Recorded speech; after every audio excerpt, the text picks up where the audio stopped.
So welcome, Wendy. We're delighted to have you with us. I always like to just start by asking, well, how did you find Aikido? Oh, purely by accident. I was working in a health food restaurant in Corte Madera, California, and I was a waitress, and everybody started hustling to get the restaurant closed up. And I said, what are we hustling for? And they said, oh, we're going to an Aikido class. You should come. And I thought, okay. So, this van pulls up, and it was like a Cheech and Chong movie. They opened the door of this Volkswagen bus and smoke just billowed out of it. And I got in the bus and we drove to the Unitarian Church, and I saw my first Aikido class. And of course, we were in altered states, and I fell in love. But it wasn't a cognitive, I'm going to do Aikido thing at all. So Right. That's how I got connected. So do you remember who was teaching that class? Nado Sensei, of course. So is that where you stayed, presumably? The state of mind was appropriate then. Very much so. I just kept going, and when the van wasn't going in, I would hitchhike in, and I used to have to wash my feet in the sink because I didn't wear shoes at that point, and the mat. And I remember the mats were those blue and yellow gymnastics mats. And when you were high, they would go like this, whoa, whoa, whoa, whoa, whoa, whoa, set off this energy. And I'd be like, whoa, this is really something. So what was it about the Aikido that appealed? Oh, see, I grew up riding horses, and there was something about managing a power that's much bigger than you are with love and grace. Right. And there's a little girl riding horses, that was always the goal. And so Aikido was like that. It was like, how do you manage this power bigger than you are with love, with grace, with energy? And it was so energetic. And when you're a small girl, you're managing a big horse, it's the same deal. You need that flow, that energy to do it properly, because you can't muscle a horse. So did it immediately impact on your horse riding? Could you see the connection straight away? And I wasn't riding horses at that point. I rode horses through my early life, and then by that time I was a hippie, and I couldn't do the horse thing. I was basically living in my car, I think. So how did that journey progress? I mean, so you stuck with Aikido through thick and thin. I wasn't sure whether you found the embodiment at the same time or afterwards. So doing Aikido for a number of years, and then people used to say, you're a really good teacher. And I'd be, I was always in that state of having partaken before a class. And I would say, I don't know what you're smoking, but I don't teach. I play music. I'm not a teacher. And yet they kept saying it. And then finally, George Leonard said, I will, if you come to Esalen and teach with me, I'll pay you. And I was like, pay me? Woo. So I went down, and people would say, you're a good teacher. It never occurred to me. And then Helen Palmer, the Enneagram lady, she also came, said the same thing. And she said, I'll set you up with a class of my students, and I want you to teach us this thing you do, which I didn't know what I did, to be honest with you. But they didn't want to do formal Aikido. They just wanted the energetics. So I started developing a process from it. And then one thing led to another, and it kept developing itself. But it was even writing books. I said, I don't write books. George writes books, Richard writes books, but someone in my class had a publishing house, and she said, I want you to write this book. And I said, I don't write. And she said, why don't you write? And I said, because I can't spell, because I grew up in the 50s and I'm dyslexic. And so my papers were always covered with red. So if you couldn't spell, you couldn't write. And she said, well, that's just ridiculous. You can. So she said, we'll tape you. So they taped me, and they said, now read it and edit it. And I said, okay. And then I did that. And they said, now write a little intro to the chapter. And they said, now write the damn book. So I feel like I was always resistant. It was never anything like, I want to do this. It just something kept pushing me. And I'm very grateful for it. But that's how it all occurred. And I developed this process, and it kept developing. And as you know, now it's kind of all over the place. And we work mostly in organizations, and I'm grateful. So how many years in was it before you wrote the first book? Well, I started in 71 and my first book came out in 94. Right. So, and was the book based on just your, what you discovered as sort of enhancements of what you'd learned at the Esalen School, or what was the inspiration for it?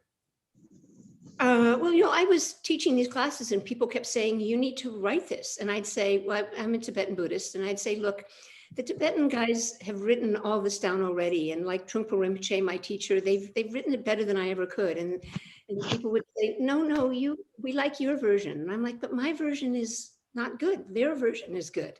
And so it was, really people asking me to write about my thoughts about it. And, Netto was very inspirational, but I took enough mind-altering substances that I had very consistent universal experiences. So I was always interested in how do I bring those universal experiences that I had and make them accessible to people in everyday life. And it's the same with my formal Aikido. It's like, I do Aiki heresy, I call it. I tell people, don't get grounded, lighten up. I tell people blending is overrated. You don't blend because blending implies we're separate and we have to get together. And my theory is we're already together. We should act as if we're together and not blend. We should just be together. And then I tell people don't focus on uke, focus on the space. So those are all kind of, I call them Aiki heresy views, because most people are connect with your uke and then redirect your uke and manage your uke. And I'm like, I'm not interested in managing my uke. I'm interested in managing myself, which is enough and very difficult to do. I always think it's very helpful if somebody gives you an alternative way of looking at a subject. Sometimes that's what it takes to unlock the key. So I think that's... Well, I had many teachers. I was fortunate enough to grow up in a time. So Netto was the primary influence. Terry Dobson was an influence. Steve Seagal was an influence. They all came into our dojo and taught, and I hung out with them. I was blown out by Lorraine Deanne when I first met her. Whoa, she had some power that was unbelievable. And I was always interested in how these people manifested their power in ways that were benevolent. So I was very, I studied with a lot of different people and I learned what not to do. There were some teachers that was like, okay, well, that's good. That's what I don't want to do. And then there were other teachers that were very influential that were like, they gave me a glimpse of something that I wanted to unpack further. Yeah. So you came to Aikido as a little bit of a hippie, or maybe a bit better hippie, by using your words. A major hippie. I was majoring in hippiness. So was that helpful, do you think? Oh, yes. Very much so, because I could see trailers when people would throw. I remember one thing where early on, we used to bow into stacked chairs in the corner because Netto never brought a picture of O-sensei. Duran sensei was the first person to bring a picture of O-sensei, and he placed it in the stacked chairs in the Unitarian Church chapel. And I said, who's that? And Duran sensei looked at me like, what do you mean, who's that? And he said, it's the founder of Aikido. And I said, I've dreamt about him. And I realized I'd had 2 or 3 dreams about O-sensei before I ever saw the picture. And so I was training with George Leonard. Some of you know he was extremely tall. And Netto did this thing, a little koku throw, just like with his hand, like one would do. And George grabbed me and I went like that with my hand. I was pretty altered, mind altered at the time. And George flew across the room and landed in the chairs. And I remember looking at my hand thinking, far out. And Netto sensei came by and he was like, huh. George picked himself up. He was fine. But some of those moments and seeing people do these gestures and watching the tracers move across the room, I had such a deep feeling for the energetics of it. Right. And so the energetics, I think, really served me rather than the technique. And then later I fell in love with the lines of Aikido. They're just so beautiful, the beauty of it. Yeah, so I think that being in altered state was very, very helpful in the beginning. And then finally I got some feedback that I should knock it off. So the energetic side obviously stuck. What were the bits that maybe were a bit of a hindrance and you decided in the end that maybe you would knock it off?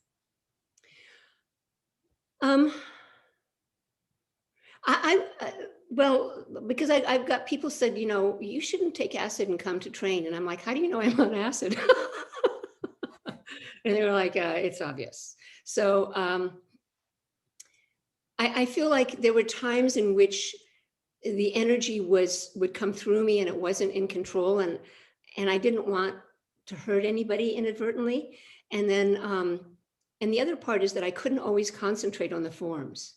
Right. And I realized at a certain point as I was starting to develop, the forms were important and I needed to be able to manage the forms as well. And so that was another key. It's like, okay, I used to play jazz and, you need your scales, you need to have your basics down and then you can improvise. So I kind of started with improvising and then I had to go back and sort of get my basics and I realized I needed to do that if I wanted to keep developing in the art. Right. And so the embodiment journey, was that in its origins, was that inspired by Aikido or a completely separate movement in its own right? Well, two things.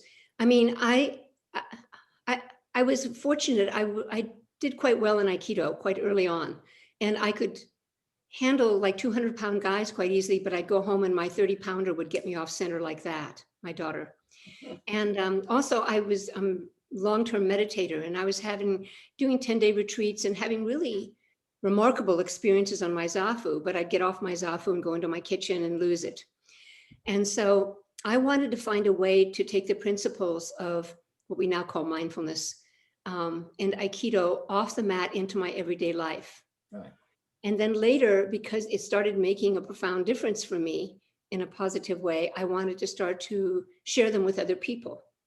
Right. Because I think Aikido and mindfulness offer tremendous support for people who want to develop their spiritual lives and be less hung up with their neurosis. And so that's been my goal, was how do I take these principles and make them accessible? Working in organizations has been fun because we worked a lot with tech and engineers, and you have to make it really, they're not interested in any kind of spiritual thing at all. You have to kind of infiltrate the spirituality in there. But I always found it interesting to try to make it, the practices accessible to them. The practices of a circle, how to include others, a triangle, how to put something out into the world, Aiki, things like that. How to connect to letting something come through you instead of trying to self-generate it from inside of you. Because that's my big thing is I don't do it, it comes through, being in the flow state. How to turn people on to how to invite the flow state to come through them, details like that. So I think the embodiment part really had to do with how do I take these principles, and because most people in the world aren't going to train formal Aikido, and a lot of people aren't going to sit on a cushion an hour a day and do retreats. And the principles are so valuable for human development and connecting to our potential. Yeah. For me, they're two sides of the same coin. Within Aikido are all the things that you do in embodiment, and within embodiment you can borrow so much from Aikido. It's different expression of the same principles, and that's why your work is so valuable. You found a brilliant way of taking it out into the world. Oh, thank you. My pleasure. But what I was trying to ask was the embodiment movement, not when you found it, was it already existing and thriving and had nothing to do with Aikido? Or did someone like George Leonard come along and do what you've kind of done, take what he found on the mat and produce a somatic movement? Well, I think George and Richard and myself all have our foundations of our work in Nato Sensei's work. And I think a number of people would acknowledge that, the Aikido people who brought it. And there was an embodiment movement, but it was dance and body work. Anna Halpern was doing phenomenal things, and there was all the amazing bodywork people, Rolf, Fritz, Ida Feldenkrais, all of that. So that's all, embodiment, and that was all going on, and that was great. But my interest is, how do you work these principles in what Aikido offers, which is what I call low-grade threat? Yeah. Because most of the other embodiment environments are very supportive. In fact, they focus on being supportive. And in Aikido, you're dealing with low-grade threat, which translates in the world as emails, voicemails, your own mind, your relationships with your families, and so on. And that's why I think the bit that we brought, and I credit Nato Sensei, and Nato Sensei, I don't know if he ever did, but I hope he does, is credit Tohei Sensei, because Tohei Sensei is where Nato Sensei got it from. And then Nato Sensei developed it. And then we took from Nato and we developed it in different ways for ourselves. But really, if you want to go to the heart of it, it was Koichi Tohei Sensei.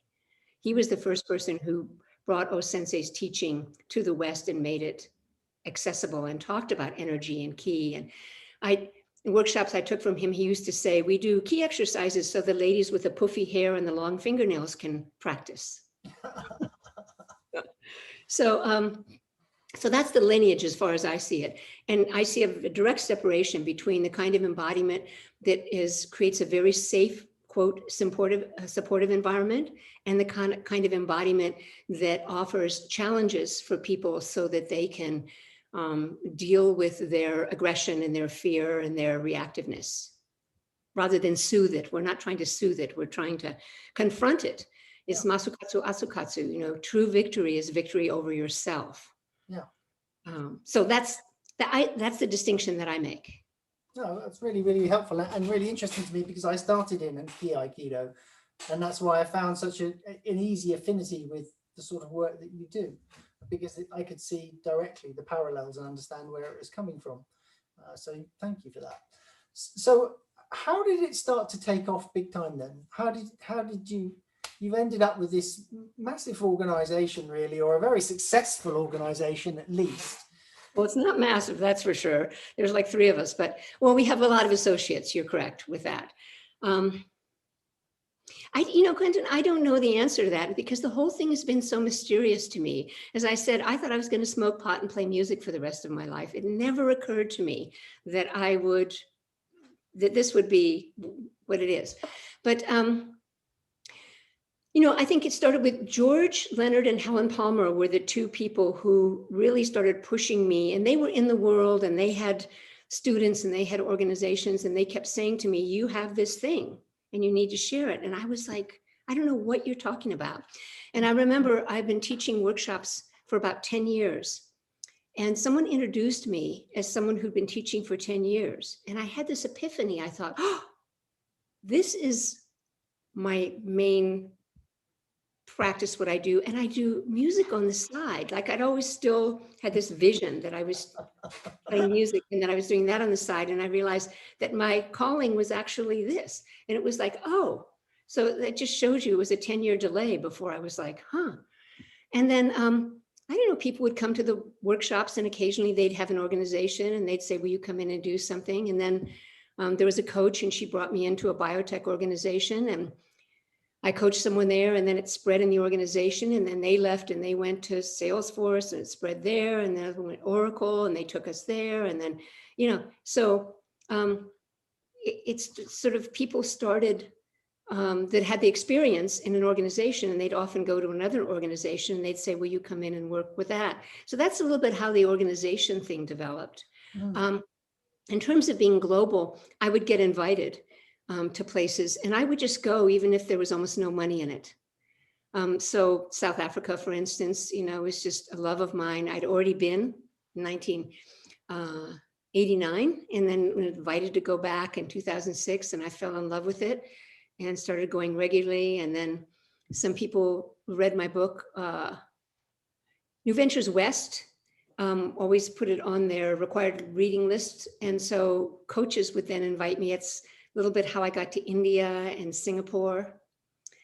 So it was kind of through that. And because I would go and not charge a lot of money, I went all over the world pretty much. And and there were people. And so, because, you know, if you want to make money, it's in organizations. It's not doing workshops for people who are paying out of their own pocket. That's not, I want that to be really reasonable for people. Yeah. So, I don't know. Yeah.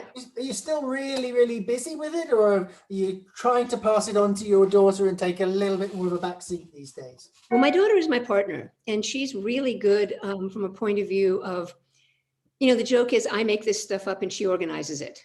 So she just has, you know, she can really create presentations and papers and all of this. And she's turned out to be a wonderful presenter and a wonderful coach. And really, you know, growing herself that way. So we're really in a good partnership. Before COVID, I was traveling on an average of 150,000 miles a year for like 6 years. I know. And my joke is I was thinking of cutting back a little bit, but I said to the universe, I didn't mean like totally stop. So we haven't been as busy, but we've kept busy. We've got a couple of organizations that we work with their teams. Of course, you know, we do it virtually. And we'll probably go back and do some in-person work. A lot of the organizations now, though, are changing. You've probably read it if you've looked at it at all, but a lot of people don't want to go back and work in person. They want to stay virtual, especially tech engineers. They don't feel the need to be in a room, sit with other people. And they're also like, I don't want to do a 2.5-hour commute a day. They've adjusted to being home. So that'll change, but I think we will probably continue to do a combination of online and in person. Also, because if we're delivering to a larger organization, you know, we can't go and work with everybody there. We can only work with the senior leadership teams. So how's the pandemic experience been for you? Because in many ways, whilst there are lots of awful things about it, it's produced some really positive results as far as, for me personally. You know, this community is a result of that. Learning that you can actually maintain some sort of Aikido journey online has been a revelation. How's it been for you? Yes, well, in terms of Aikido, it's been really interesting because I started, I think, was it the end of March or April, doing online classes once a week. And Greg posts them on puts them on Facebook. And so, you know, at first it was like, I looked up all the old sensei quotes and I kind of went into my thing. And then, you know, a few months in, I'm like, okay, now you're going to have to start to, like, you've done that, been there, done that. So I would ask people, we have a little core group and some others dip in from here and there. I say, send me your thoughts or ideas or questions. And then, you know, I started having to do research and like look online and look up stuff and watch videos and think about things. Because the format is we do warm-ups. I read something that I've been researching, like a view of something. We have a little talk, then we do some exercise, usually key exercises that have to do with that. And then we talk some more, and then we have a little Boken ritual we do in the end. So it's really made me work and be very, you know, keep looking more deeply into what are these elements of Aikido, everything from how do you strike, how do you grab, like you can look at it quite deeply, actually, just a hold or a movement. Where does it come from? Where does it start? Where does it go to? How do you bring it through you? Who do you use as inspiration? What does it feel like as it moves through your body? I've been working a lot on concentration, really encouraging people to practice like just doing a gesture, but then find a point way out and concentrate to it. And, you know, imagine you're pulling it from the earth and inviting it from the sky and from behind you, and really connect way out as a way for people to start to grow their capacity for extension. And also focus, you know, find that point, stay with that point. Because ki is like light. It's very nice, but when it's focused, light is a laser. And so, you know, the theme a lot through the months has been, how do we keep growing and cultivating our capacity to focus our ki, to let it come through us, to be able to imagine further and further out, that kind of thing. So it's been that wouldn't have happened at that level had it not been through, had it not been through, having to do weekly online classes, which I would complain about, but it's helped me grow a lot.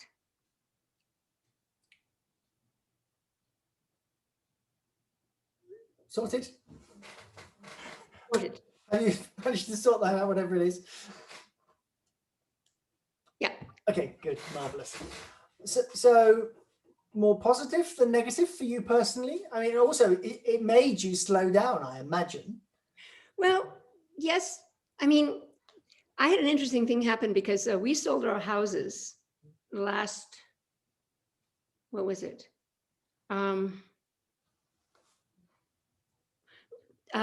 spring. Oh no, a year ago last spring. And then we moved up here and we moved into this rental. And I've been 10 years living alone in my own bathroom. I was in a house sharing a bathroom with 2 teenagers, a dog and a cat. We were all squished into this rental together. And it was, we came up in the summer and then it became winter and it was kind of dark and the house didn't have a lot of windows and everybody got really struggled with it. And, I'm a long-term meditative practitioner. And it forced me to up my spiritual practice tremendously and to up my level of compassion because I was so irritated so much of the time. There's a thing called Tagline in Tibetan Buddhism where you breathe in the negativity and you breathe out the positivity. You breathe in your irritation, you breathe out compassion. Man, did I do a lot of that. But it's been great for me. It's really, it really pushed me to up my spiritual practice because if not, I was going to end up just being really frustrated and irritated like everyone else. And I didn't want to add to that. And, I'm older. I've been at this a long time. And I thought, I just don't need to, to make it worse. I can work on some equanimity and some compassion. So it's been really good for me in terms of pushing me because when I'm traveling as much, I always do a practice. When I'm traveling, I have a whole ritual that I do, whether I'm in hotel rooms or wherever. But this was like, all right, up it even further. So yes, I slowed down in some ways in terms of not traveling or working as much, but I felt like my life intensified in terms of working with my ego and my reactiveness. Very cool. So where did the Buddhist influence come from? Well, I was always interested in it, which, I grew up in a Midwestern town and there was nothing like that. But when I was 9, I asked my father for a book on Buddhism. And I love the idea. I had a very unhappy childhood. So the first noble truth, all is suffering. I was like, right on, Buddha.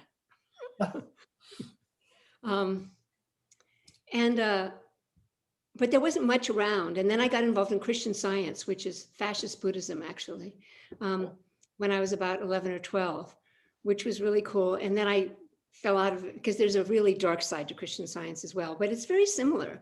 It says matter is error, where Buddhists say matter is an illusion. It talks about mind with a big M and a little m and self with a big S and a little s. And there's a lot of similarities in a funny kind of way. But they're heavy-handed about how you mustn't do this or that. Tibetan Buddhism is much more relaxed and easy, and the lamas are pretty easygoing and cool and very devoted at the same time. So then I fell out of that. And then when I was in high school and college, I got into existentialism, and that seemed right because, again, I had a sort of dark, negative attitude. And then when I was in California, 69, I read Autobiography of a Yogi, and I started doing this Self-Realization Fellowship correspondence course. So I was meditating in a certain way, but not particularly focused on Buddhists. And then I don't remember the year, 79, something like that. A Zen guy who was a Japanese man, who was a dear friend, said, I'm going to take you to see somebody. I went, okay, I'm happy to go see him. So we got in the car, we went to the Unitarian Church, where I've been doing Aikido, and I saw Trungpa Rinpoche for the first time. And I felt like my life just went like this. Just everything he said and who he was in his presence. So I started getting involved in that. And then later I started doing 10-day Vipassana retreats. But I think it was, I'd always been interested in this stuff and looked for different ways because I'd always thought this life sucks. And people are unhappy. And there has to be something more than money and power. Because I grew up around a lot of people who had money and power and they were all miserable. So I was like, yeah, that's not it. Stuff, money, power is obviously not the answer, but I didn't know where it was. And I felt like, Tibetan Buddhism and Trungpa Rinpoche have been like the clearest avenue for me. So it was, again, it was just something that kind of unfolded, but it was always a seeking that there has to be something more than what Western culture points to as success. So does yoga get tied into all of that? What do you mean by yoga? Well, do yoga practice, is that part of what you do? You mean like asanas? Yeah. Oh, because, the Theravada Buddhists call themselves yogis and say they do yoga. It's meditation. They don't do physical movements. Now, I don't do a lot of yoga. I've taken a bunch of yoga classes. I have a little stretching ritual that I do. I have so many Aikido injuries, and horse injuries, that I have to work around myself. So I don't do as traditional, but I do some traditional things, and I do regular stretching. I have to because of my body and what it's been through. It needs to be. So have you been lucky enough to take yourself to Tibet yet? Yes, I went around Mount Kailash.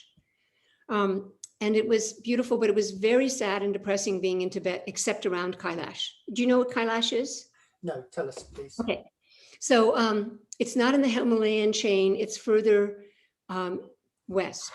And it's called Mount Kailash or Mount Meru. And it's considered by most religions to be the center of the universe. It's where all the great rivers in Tibet, in Asia, are supposed to originate there. And no one's ever climbed it. You circumambulate it for its blessings. And so the Buddhist, the Bon, the Hindu, and so on, all believe that if you go around it, it gives you blessings and helps to purify you. So I went, and the high pass is 18,700 feet, so it was up there.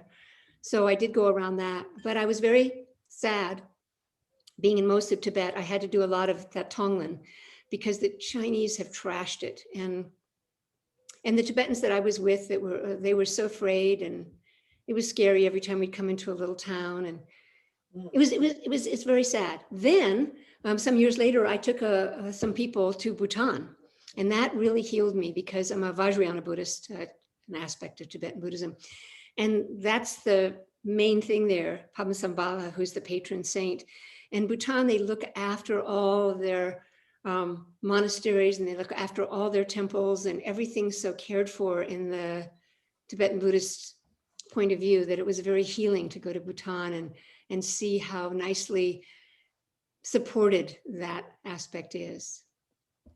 So if I'm feeling life was a pile of shit, really, have you come around to the view that maybe there's something worth having here? Here? Yeah, on the planet. So life is a happy place and a more meaningful thing now than it was when you were a young girl. Well, it's not about happiness. It's about freedom. Right. That's the Buddhist thing. Buddhist thing is not about happiness. That just kind of got weird and diluted. Because if you're happy, then what happens if you get unhappy? Then, then you're suffering because you don't want to be unhappy. You want to be happy.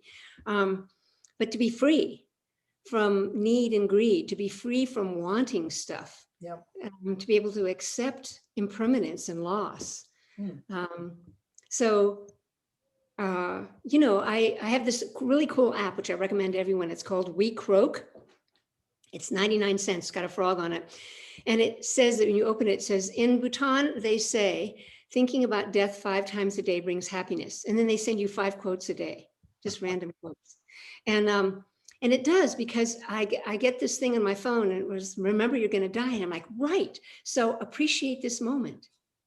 So it brings me back into the moment and makes me appreciate the moment. And And then we have a centering app for a leadership embodiment. And I have that set to ping me a bunch of times during the day. So when my phone goes, I'm like, oh, either center or it's time to die. Either way, get here for this. Be present in this moment. So I think the idea is to continue to wake up and remember there's this moment. And, from a samurai point of view, we're judged by how we die, which is why they have the death haikus. Like if you're whining, you go to the land of the whiners. If you're compassionate, you go to the land of compassionate people. And so since I don't know actually what'll happen, I figure practice up just in case. They're right. It's been my philosophy for life, that. Yeah. So I like to practice up and remember when I'm freaking out or I'm irritated it's like, it really, if I die in this next 30 seconds, is that really how I want to be? And the answer is no, just in case. I don't want to go to the land of the people who are annoyed. I want to go to a place where there's compassion and warmth and light and so on. So a really nice. Our tagline for leadership embodiment is noble, awesome, shiny. And the Aikido people know it too. And it comes from years ago, I took a seminar with Satomi Sensei. And he had this beautiful flowing technique, very powerful and he demonstrated and asked us to practice, and we stood up to practice, and a few seconds later he claps, no, you so stiff. So then he showed it again. This is what I'm looking for. And then we stood up to practice and he claps after a few, he goes, you all look sloppy and spaced out. And he closed his eyes and he was trying to find the words, and he said, I want to see your noble. I want to see your awesome. I want to see your shiny. And I thought, oh, I love that. So noble is the uplifted quality of posture. Awesome is the expansiveness, because we really work on just opening and expanding all the time. And shiny is the warmth, is the light that we can bring through us. Nice. So, I think that's really the goal, is to cultivate as much NAS, we call it NAS, as possible. On the mat, off the mat. Sounds like a good plan. So I think that segues quite neatly into your foundation work in South Africa. Would you like to talk about that a little bit? Say it again, the foundation? Yeah, the foundation work in South Africa. You don't do that. You do that because it's something that really inspires you and you feel they need it. And it seems to me it's a giving back project.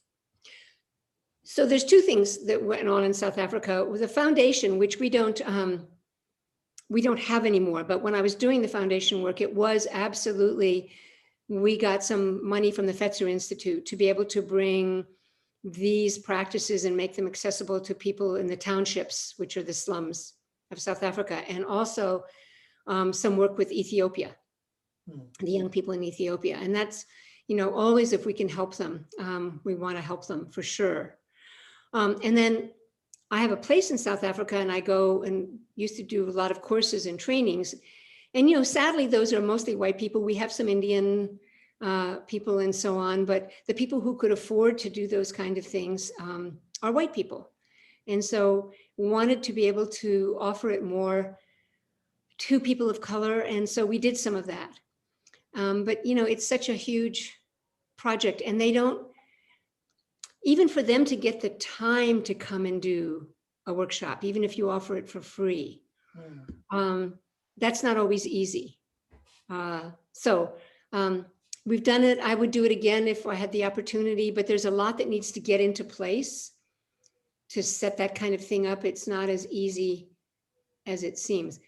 And, it's like, there's such a great need. But what I learned is that you really have to understand the culture and the people. You can't just go in with your little California whiteness and go, oh, I want to help. And here's some things. There's a lot more going on when you're trying to support and aid people who are struggling in their lives just to get the basics of their lives, just to get food and water. And, the woman would say that they didn't have electricity, would go out. It was rare to have electricity in her shack.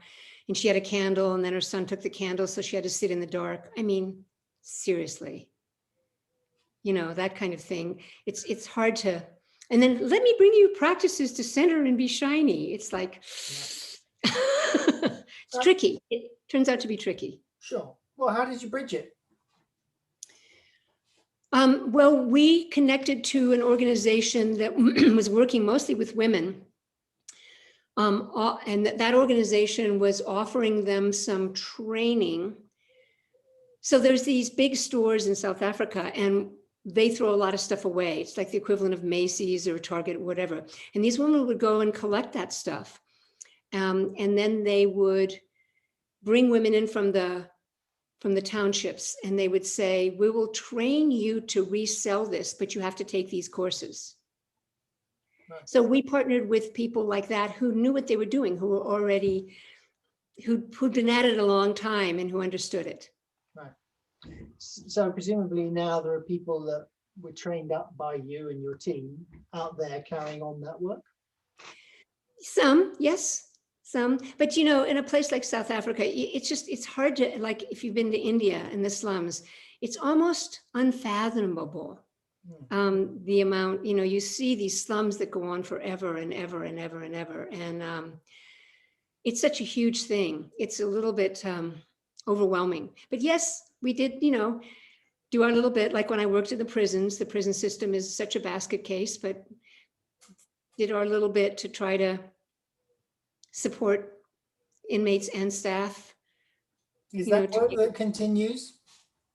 I don't know if it continues. I mean, that was 90 to 97. That was a long time ago. And some people did take it over, and I haven't really followed what they've done. But there's a lot of good work being done by some sanghas, some Buddhist sanghas in prisons, which is nice. Mostly meditation. I was trying to bring them more energetic work. Oh, I was working in the prison. We were working in a women's federal prison, and I was doing some energy work, walking back and forth, like walking, making a triangle, and stepping back, making a circle, you know, receiving the energy. And this woman came up to me. She was an Asian woman.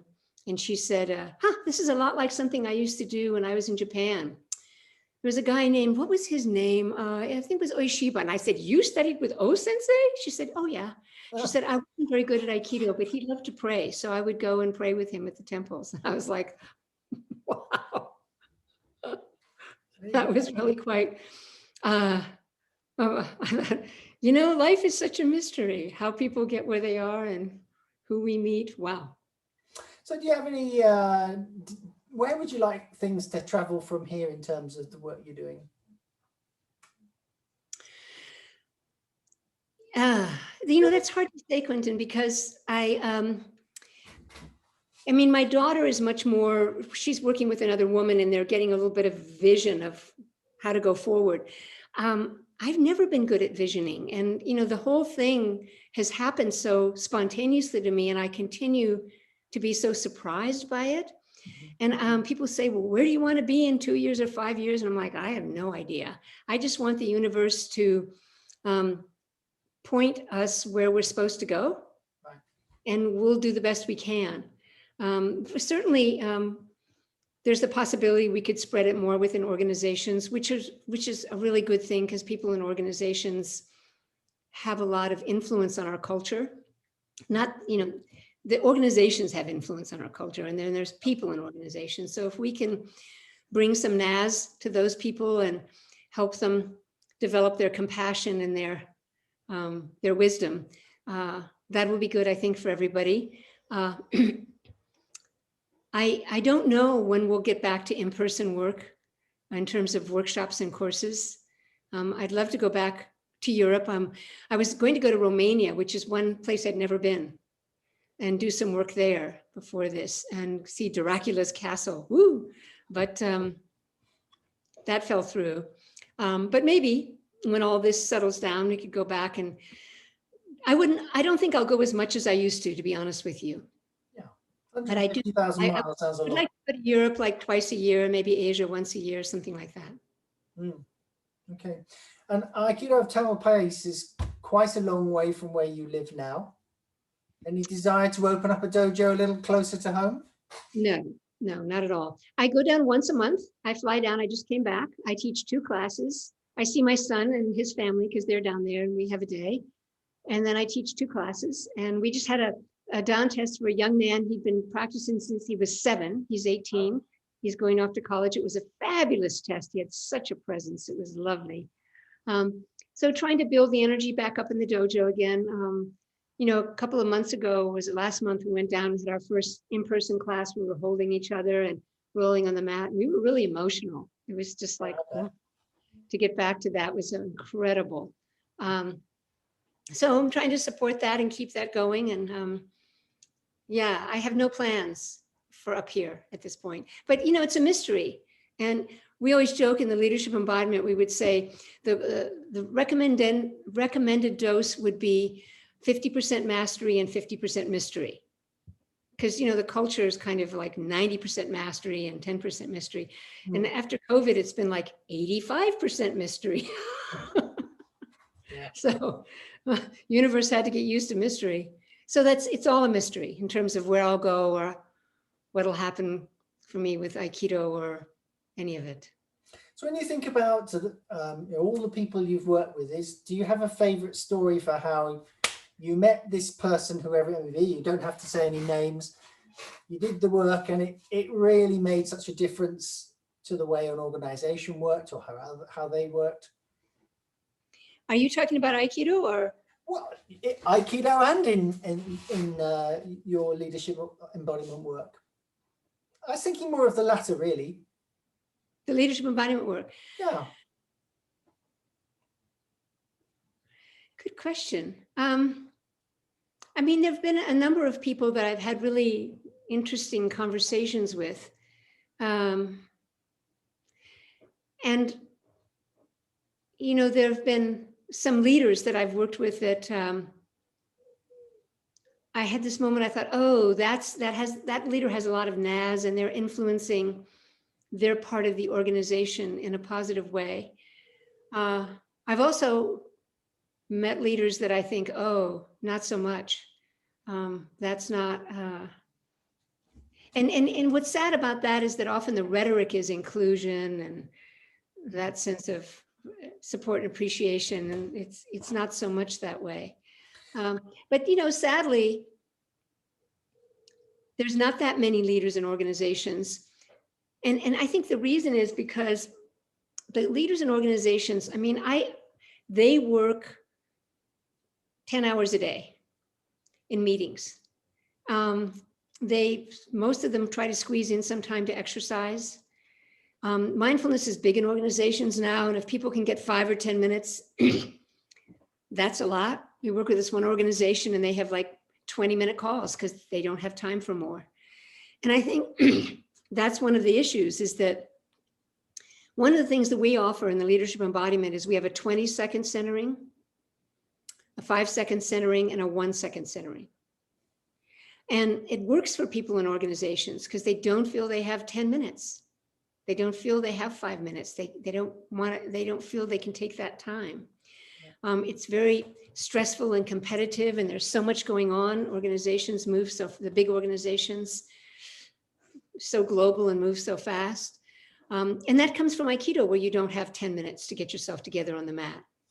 You're lucky if you have 5 seconds to get yourself, rebalanced and reorganized. Yes.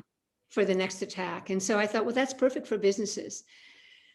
But I haven't really met any business leaders that I've thought, the one who I love, and I wouldn't want to be in relationship with him or work with him, is Elon Musk. Right. And he's South African too. I just love that he's fearless and he's so willing to fail. And he's not as much of a negative person as Steve Jobs was mean to people. Elon's not particularly mean to them. He's just like, look, he works people to death, and people say, well, that's horrible. And he goes, but if they don't like it, they can go to Apple. He goes, they're choosing to be here and they're young. And if they want to work 16-hour days, and his whole thing is that's what you have to do if you want to succeed at the level. But I admire and respect him because of his fearlessness and the fact that he just doesn't give up, and everybody says he couldn't do what he did and he continues to do it. And he's a crazy person but he's the first to admit it. He goes like, I'm not you can't expect me to be a regular person, because I couldn't develop SpaceX and Tesla and do all that stuff I do if I was a regular person.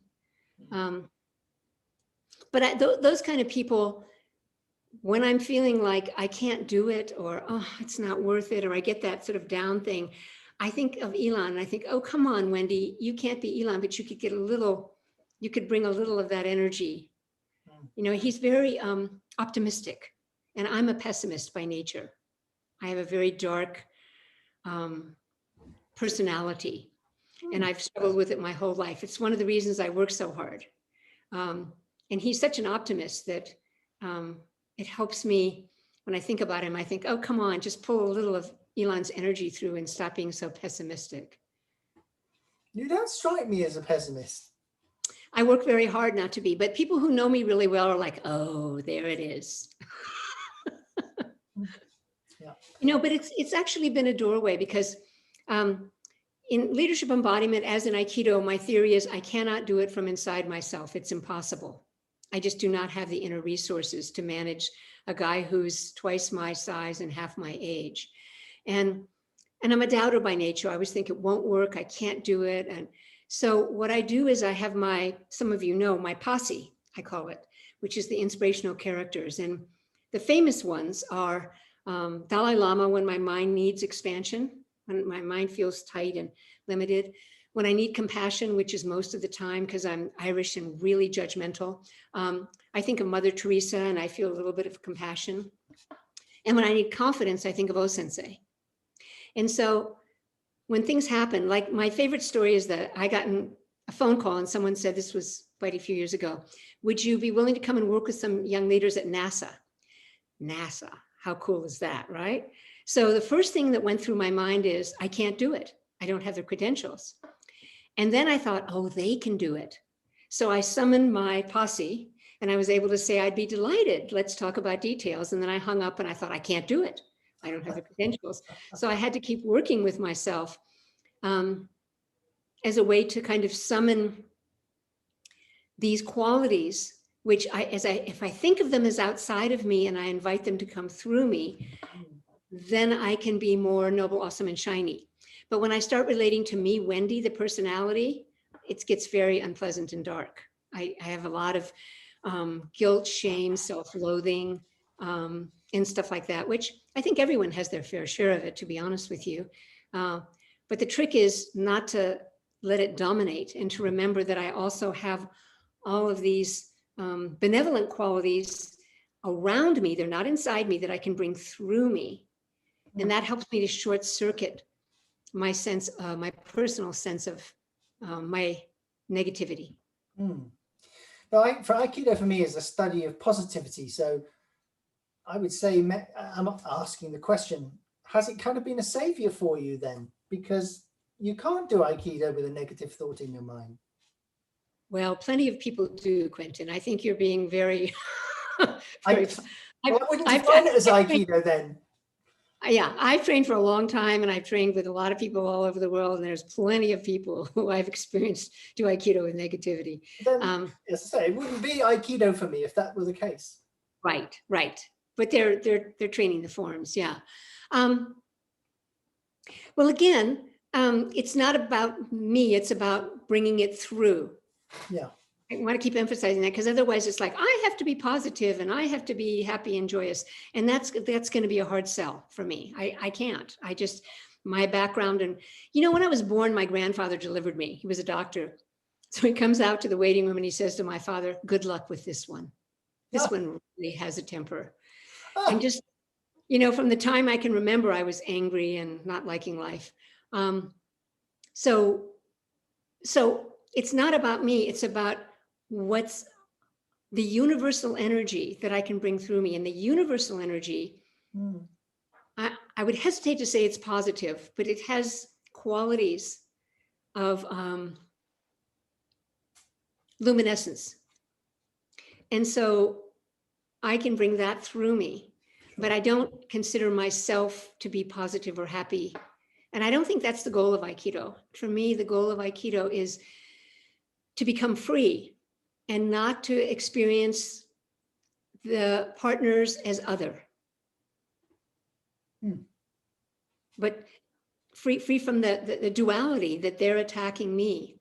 And Sensei just talked about it. He said, if they try to attack me, they're attacking the universe. They'd have to break harmony with the universe. He also said a really cool thing, which people don't point to as much, but I try to talk about it a lot. He said, this world is not going well because people make friends with people, saying and doing foolish things, instead of making friends with, they translate it as God, but I know he meant spirit, like kami spirits. And I love that quote. And I think that is a problem, that people put their eggs in the basket of other people and often don't major in universal energy. Right. And take the attitude that the others were just all part of it together, rather than I have to make a connection with you, which I think is redundant. Do you think that that links to your love for gardening and horses and llamas and the like? Absolutely. Well, they give you feedback, but they tend not to be as neurotic. Well, no, some of my plants are neurotic. And I've definitely met animals that are neurotic, but yes, less so than people. People can be mean-spirited, and I don't think plants are mean-spirited. The odd rose bush that thought differently, but I know what you mean. I just got attacked by blackberries. I was hanging up some fir flags in the trees not far from where my place is, and the blackberries attacked me, but they were just trying to defend themselves. How about we open it up to everybody else now, if that's okay with you, Wendy? All okay with me. All right, folks. So you know how it works. Comments, questions. What would you like to find out or comment on? Paul. Oh, Yeah, do unmute, Paul. Be much better when you do.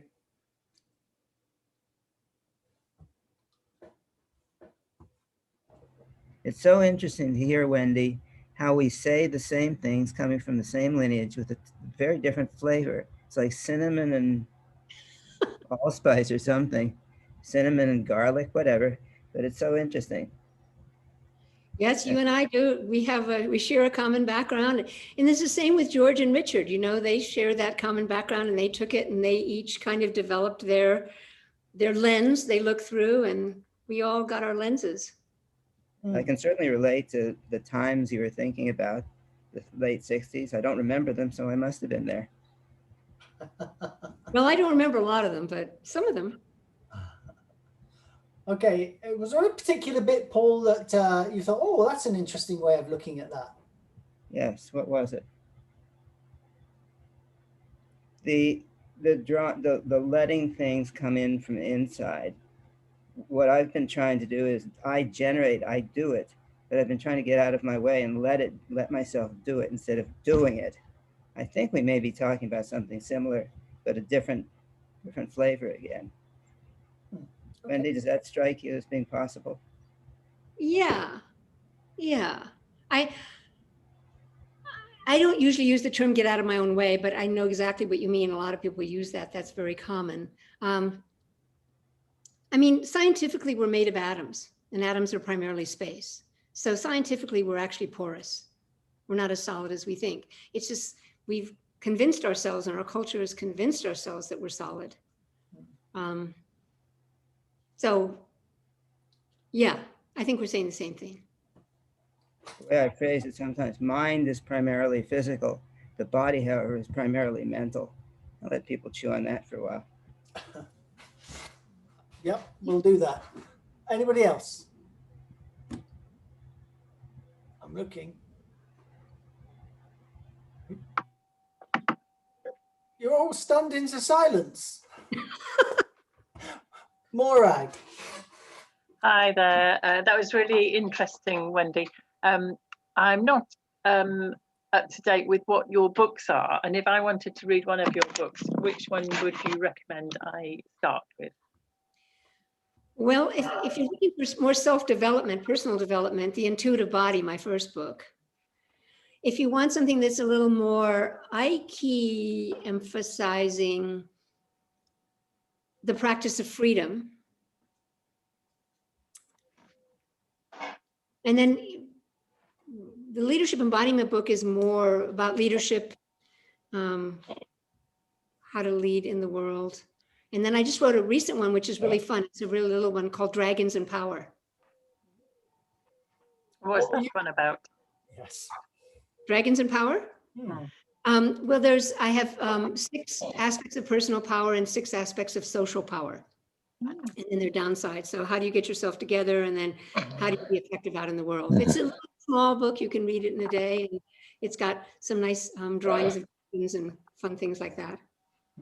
Great. They're all on Amazon. You can download them. You mentioned 2 apps. You said We Croak for the sort of Buddhist sayings, and you mentioned your own app. Was it the Leadership Embodiment app, or was Yeah, it? it's called Leadership Embodiment. They're both 99 cents. And that one's got some centering with my voice coaching you.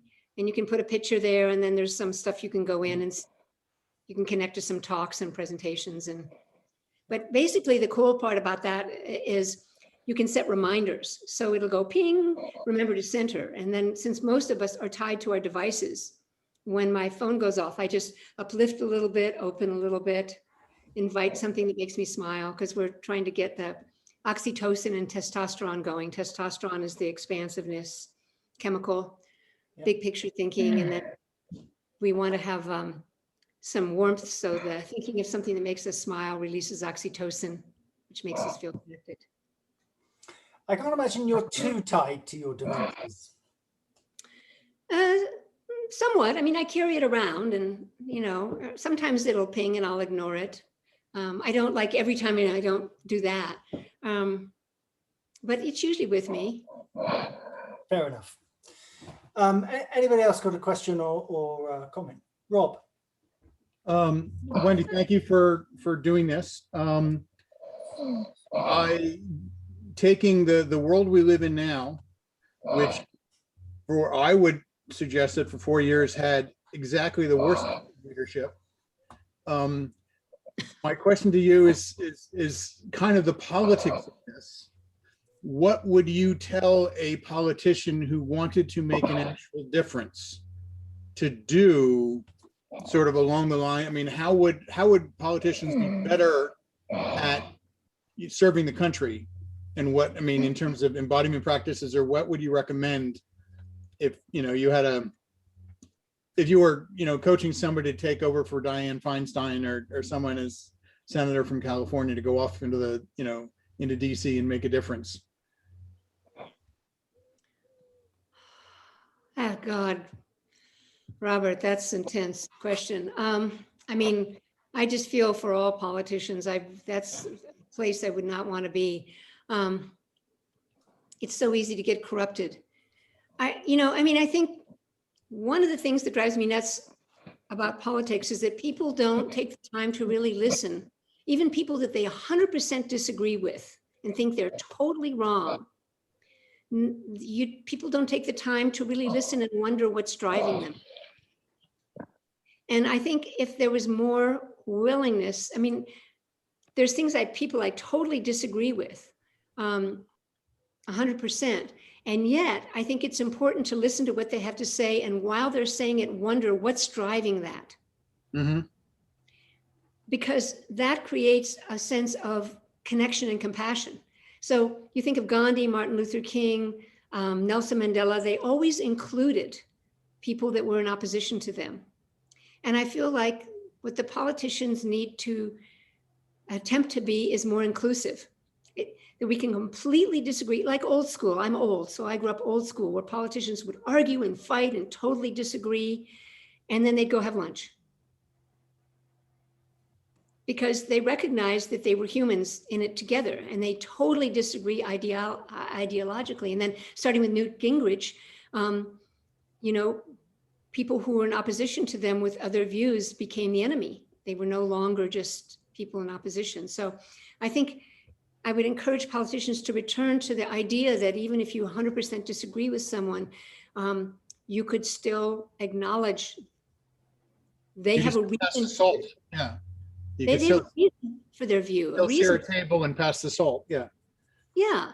And that's what they don't do. It's now it's become the other people are an enemy and they're bad and you actually want to harm them. And that's just the most saddest thing for me, what's happened in politics.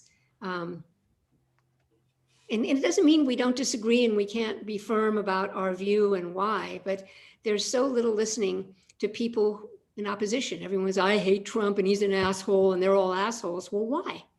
Why is he an asshole? Do you know about his family life? Why are they all assholes? What do you think is driving it? What do you think their fear is?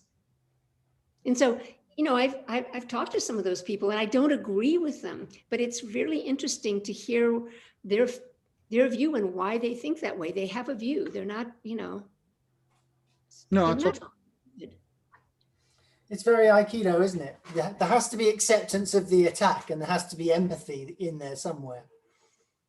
Yeah, and it's like looking at it from their point of view. Or Riminage, you know, you're in opposition, you step in, you're suddenly looking at it from that point of view, and you can turn around and say, no, this is my point of view. That's fine. But it just makes me crazy that people make these sweeping judgments about people who have different political ideology and say really mean-spirited things about them without recognizing they're human beings. And a lot of them, I think, are fear-driven, and they're afraid of loss, and whatever their view is a feeling that they can be more secure and more safe. I don't agree.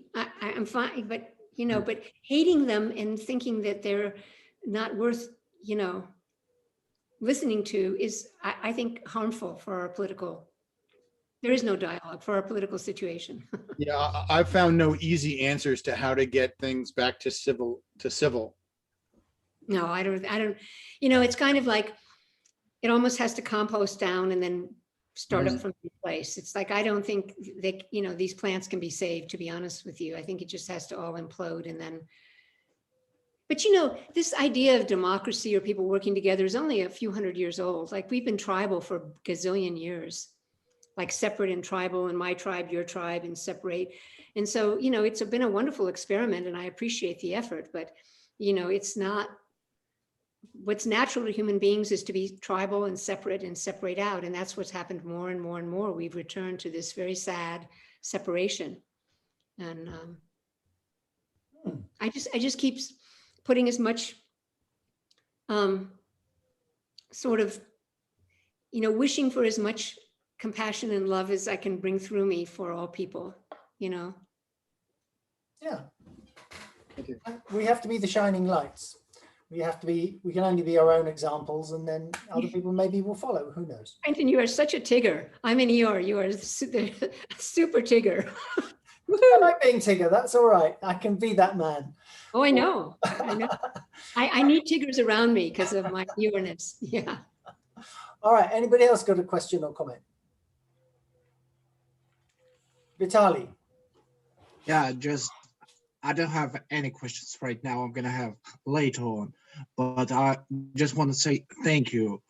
Thank you for the way you were telling us everything you were telling. It was, the flow of the conversation was so easy. You were telling about serious things, but it was like a fresh breath for us, which goes through me and stays with me. So thank you so much. And for everything you told us, and for the way you did that. Thank you. Oh, that's all I wanted to say. Thank you so much. Well, if you have any questions, you can always just shoot them to me via the Leadership Embodiment website, and I'll get back to you, and we can be thinking partners about stuff. Sure, I will. Thank you. Okay, I'm going to offer one more chance. Anybody else? In which case, I'm going to pass it back to you, Wendy, to see, is there anything that you would like to tell us, or a question you would like to ask? Or maybe you could finish with one of those centering exercises.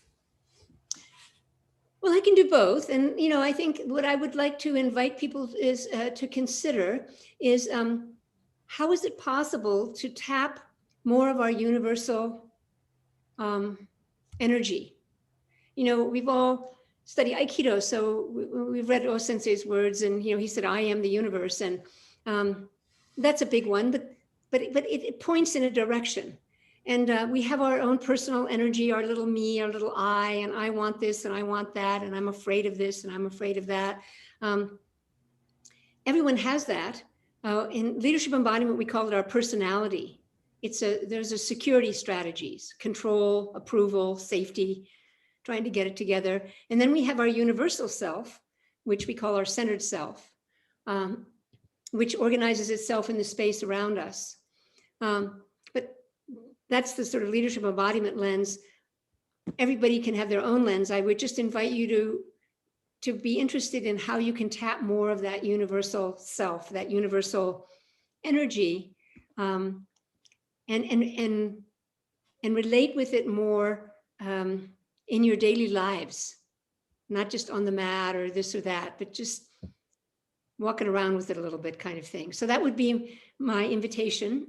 And then if you get some kind of, oh, the universal energy is like this for me, like I've asked the question, what does ki feel like in your body? What's the quality?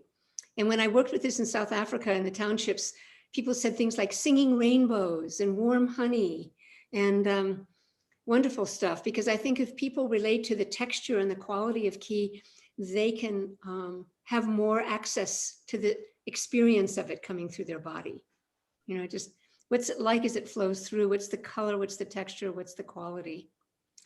And then the centering, which I'm happy to and take you through. We think of, in leadership embodiment and coming from Aikido, we think of the breath as up and down rather than in and out. So the earth is spinning approximately 1,000 miles an hour, which would fling everything off of it. And then we have gravity.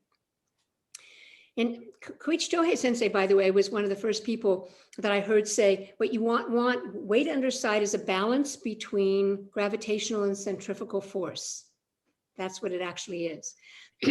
So what we do is we use our breath, and as we inhale, I like to think of it as a double helix.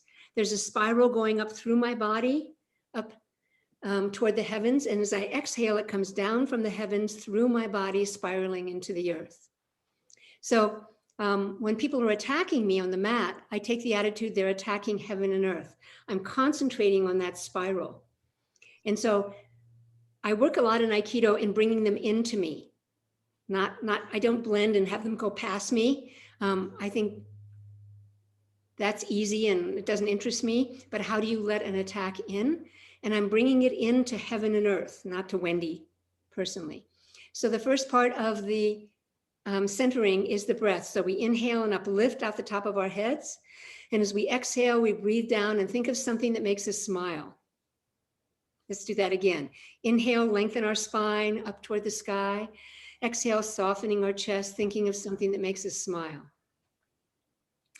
Then once we've got that vertical orientation, then we want to expand.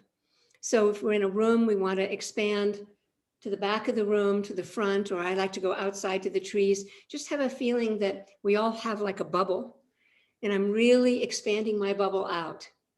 And everything around is inside my personal space. And then I have a feeling of settling, and I want to be sure I don't collapse, but I want to soften behind my eyes, soften my jaw, soften my chest, soften my belly. And it's almost like the fountain effect. Meanwhile, there's an upliftedness constantly going through my body toward the sky, and then everything's softening around it, around the outside. And then the last point is I asked myself, what would it be like if there was a little more, and you can fill in the blank. Some people use ease, gratitude, appreciation. What if there was just a little more? I'm working with equanimity this year. We take a quality every year. There's a little more equanimity. And I let myself wonder. So I'll do it one more time. And we'll go through it with a little more clip. Inhale, lengthen, uplift. Exhale, soften, think of something that makes us smile. Expand out, lights in the fingertips. Soften the body and think, what would it be like if there was a little more ease? So that's the long version of our centering. And the short version is noble, awesome, shiny, a little more uplift, expand, settle. And then we have a 1-second version, which we call a lizard push-up.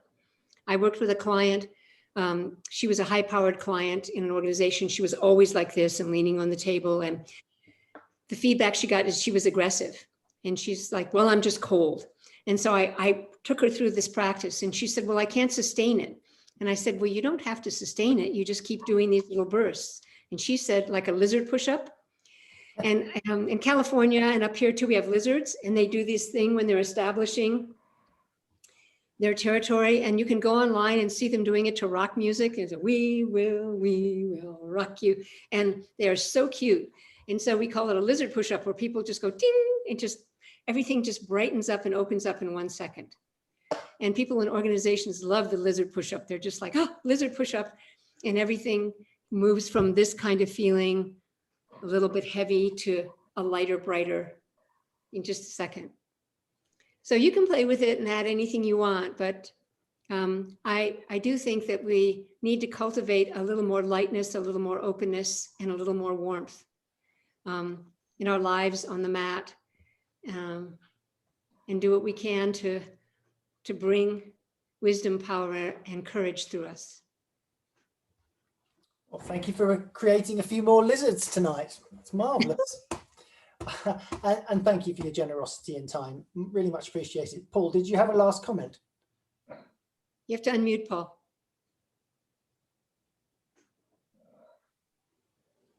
I cannot resist, because you mentioned lizards. They know what's coming. You know what the Beatles' first song about a lizard was? No. They wanna hold your hand. Yeah, well, I figured that would be appropriate. That's totally appropriate. That's an awesome one. You want to hold your hand. Yeah.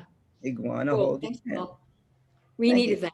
Yeah, every session needs to finish on a high. Well done, Paul. Thank you, Okay. Wendy. Thank you all. Thank you, Wendy, especially. And may your gods go with you, as a famous British comedian used to say over here. Yeah, and may you be lots of noble, awesome, shiny energy coming through all of you. Excellent. Thanks, Quentin. Thanks for your Thank you. tiggerness, and keep it up. I will. All right, guys. Thank you very much. Thank you for channeling your inner Tigger tonight, Wendy. That's my practice. My practice is to do that. And then every now and then Eeyore comes in, and my daughter goes, up, there's Eeyore. I'm like, right. You did a very good Tigger tonight anyway. Thank you so much.